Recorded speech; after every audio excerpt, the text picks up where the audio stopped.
Hi, welcome back to Tao of Twang. I'm Dave. This is a quick part two, kind of follow up on that one from the other day over this E minor progression. And it's in this kind of a song format, right? It has kind of two sections. It's got the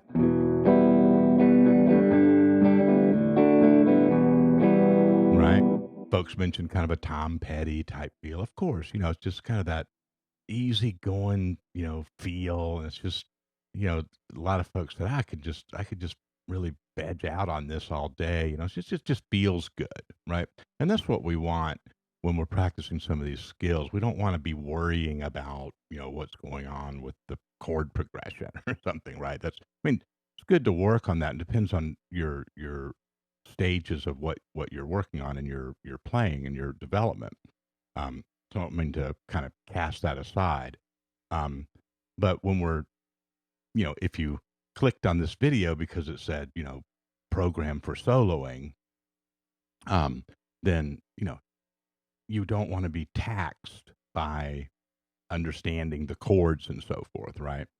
So hopefully those chords look familiar to you and you can kind of lock into that in your own way. And I put some of the backing track at the end of this video as well for you to practice over. So, in part one, we looked at the E natural minor scale. Now, the song's in E minor, okay? So, we really looked into that, had a full diagram for it and stuff. And if you didn't see that one and you like this sound and you really want to, kind of go through this process, definitely go back and watch that one. And then the only other thing really that's been featured the other day and today is E minor pentatonic, and I really focused on that today in the intro, right?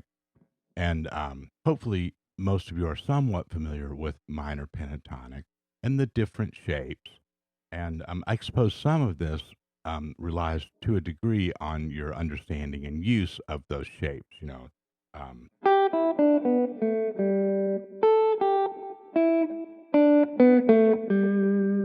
if you go down each one, the second G.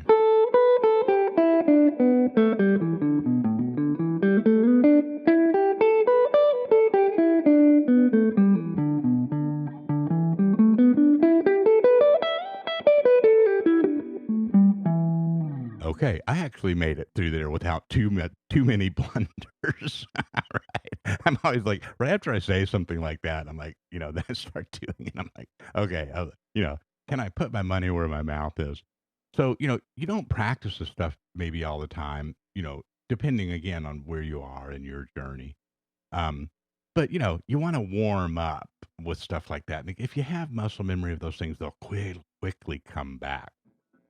In this case, we're going to pick little pockets. And here's what happened. Some of you probably noticed it right away. I wasn't trying to trick anybody, but in that intro, the first 3 positions that I kept using the first time around over that piece, I used the same 4 notes in 3 different positions, okay?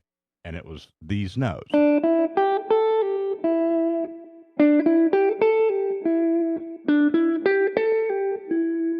okay? So, again, it wasn't like trying to be clever, it's that that's setting you up to for several things to happen that are very beneficial. One is just getting used to switching positions. Um, and when you expand on that, when you employ, your the those shapes going up and down from those little boxes, then all of a sudden you're like, oh wow, I'm playing, a kind of an arranged solo here because I'm doing some stuff here and I'm moving it here and then I'm moving it here. That has a nice overall musical effect on the landscape of your sound and your improvisation. So, not as complicated as it sounds. And we just got done saying that first part of it was 4 notes. Now that I've pointed that out, take a look and a listen to this.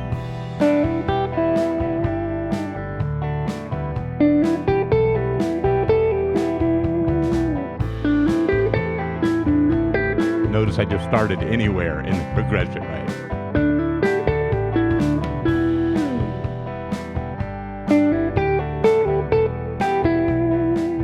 Okay, so now that you know about that, you're like, oh yeah, that sounds really similar.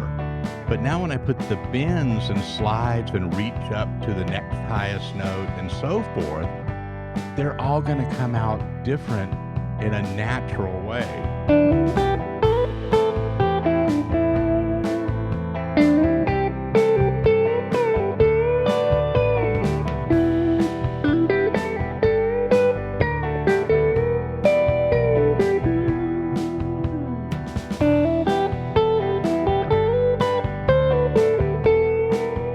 Now I'm putting in, there's a couple of notes that get added to the pentatonic form to create that natural minor.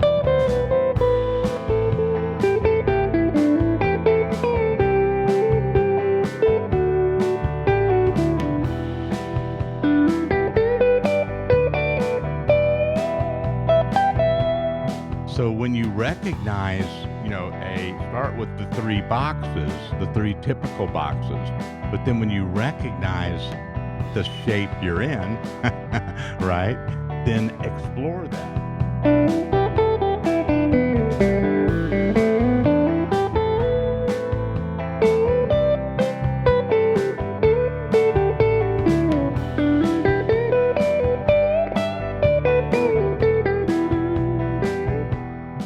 Okay? So, let's be fair here, right? You said, "Okay, man, that's great," except, what the heck just happened, all right? So, let's just kinda go through it. Sometimes what you do is you look at kind of an overview, like, here's what's happening, right? Here's a demonstration of it and a little bit of explanation of it. And then we go back and, I don't wanna make it too tedious because I don't wanna kinda bog you down with overthinking this stuff. Here's the program with this, then I'll get you to the practice loop and, hit it while it's hot, right? Now, the 3 boxes, remember they're the same note.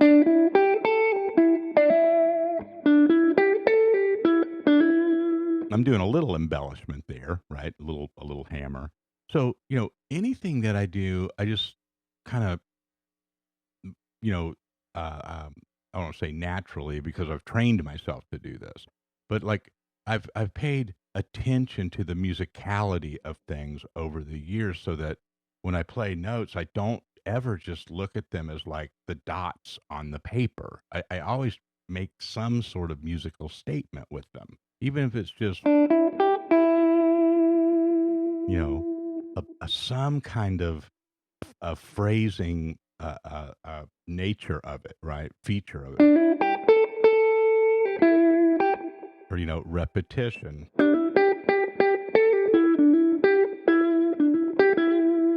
Okay, So do those things right away. Don't spend as much time just kind of like, you know, working out, the map without adding the musical elements. No, right? Not. I don't want to imitate anything. 'Cause I don't think that's nice. But not just that should take. That should be it. That there's four dots. You know, uh, uh, data points. That's it. You're done. It's right into music. Right? That's what all of this needs to serve the musical purpose, right? Purpose is not collecting data, right? That's just the like the very first step of it. So then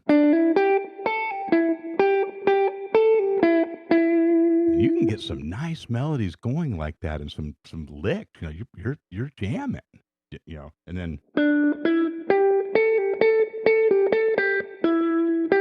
okay. So then the next, and I'll go ahead and put the track on. The next thing that you would want to add is some bends and kind of slides, maybe up to notes above that are in the scale.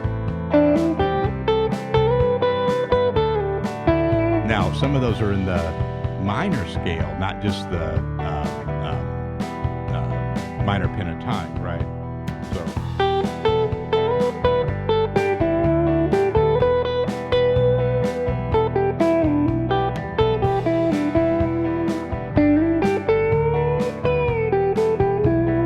Bending.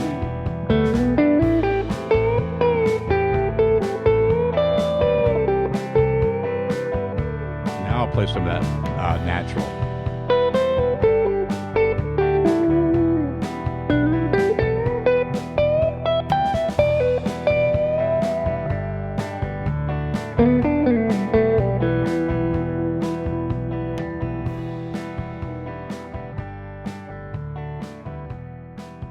All right. Turn that off for a second. So, step by step, play the boxes, add some embellishments, make musical, melodic, and well timed statements, leave space in between. Then go back, add more embellishments, bends, and things, and then start hunting out, where's the things I can slide to the next note?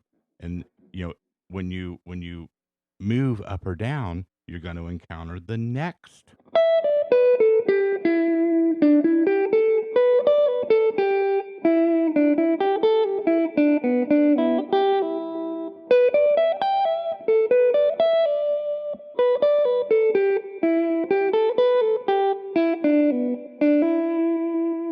See that? That time I did it just on 2 strings. I'm gonna put another video, a link to another video in the description of this that, I think it's called 2-String Game or something like that. But look for that link in there. It really gets into the same business about isolating just 2 strings at a time and moving, horizontally as well as vertically. But it's the same business, right? When you move those boxes around to different positions, you're in position to exploit that shape, right? And some of the things will have natural um, moves that occur, like here. For me, that's kind of one of the natural things. And when I get up here, that's one of them. I'll just naturally go into that more kind of bluesy.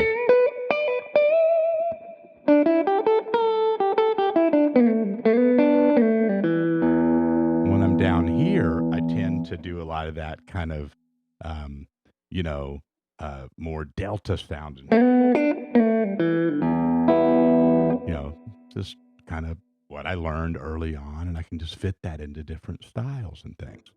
And you will too. Your language, your style is going to emerge through this process, not by playing like me or anybody else that you see in this wonderful but extravagant world of YouTube. Let me know how this goes. I'll talk to you real soon.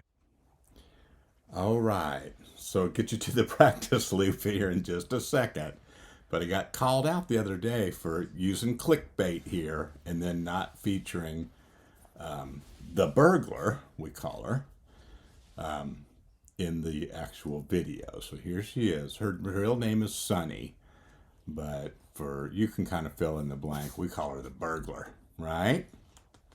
She's a Yorkie and Jack Russell, so look out, world. We've got a few dogs and cats around here. She's the latest one. All right. Enjoy this backing track.